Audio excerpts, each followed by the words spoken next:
The year is 452. The Roman Empire is on the brink of collapse, and the Huns have just launched their attack on northern Italy.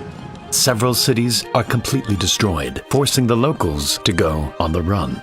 They head for a lagoon just off the coast and take refuge on several small islands, a decision that would no doubt save their lives.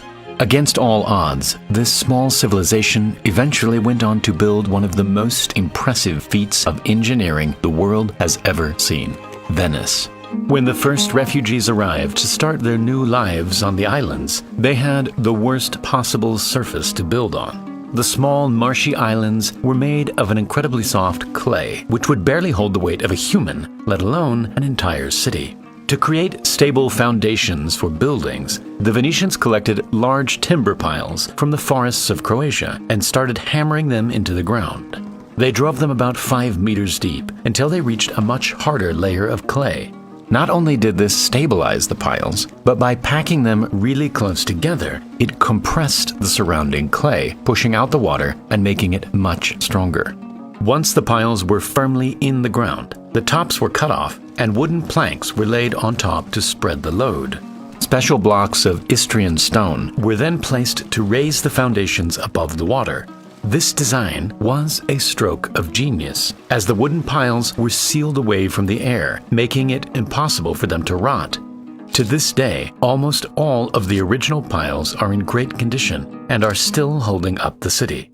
Once the foundation had been properly laid down, the buildings themselves were built. Venetians started off using wood for their houses, but after numerous fires, they switched to brick. To keep the buildings as lightweight as possible, they had to be no more than 3 stories high. Lime mortar had to be used instead of cement because it was flexible and would allow the entire building to flex as the ground beneath slowly moved. The inner walls were built in a crisscross pattern that would also flex like a trellis. The facade walls, which had large windows and elegant stone designs, made them much heavier, and so in order to stop them from falling over, they were pinned into the floor using iron rods, keeping the entire building together. This method of building worked well for the Venetians, and soon several islands around the lagoon were established in this way. Instead of expanding outwards like most cities, these islands expanded into each other. At first, boats were the only way to cross between the islands, but eventually the islands grew closer together, and many could be crossed by simply wading through the shallow water on a horse. The next step in Venice's evolution would of course be connecting the islands.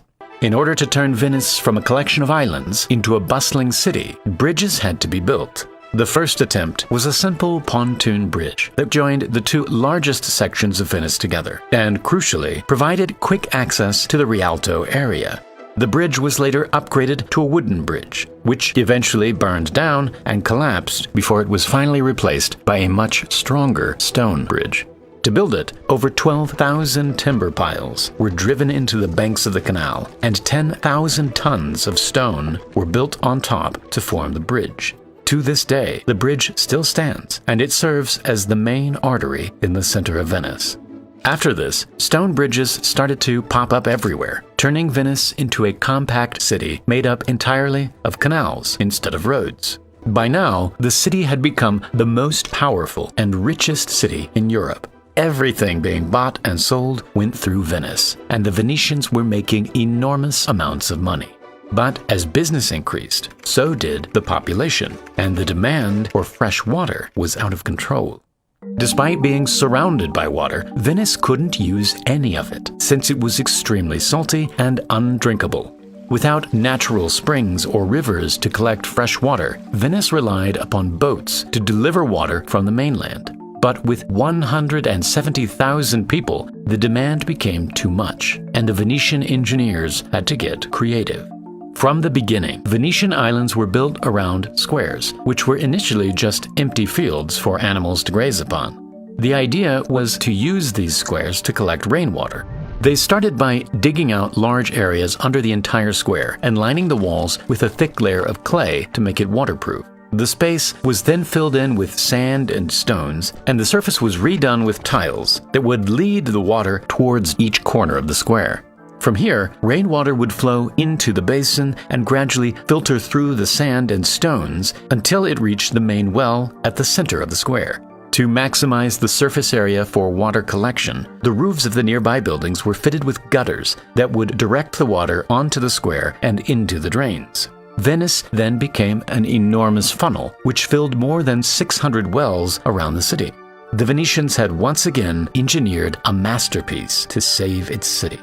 Amazingly, almost all of the incredible engineering that made Venice is still around today. The bridges, the canals, the buildings are all ancient relics sitting on a forest that has held up the entire city for over 1,000 years.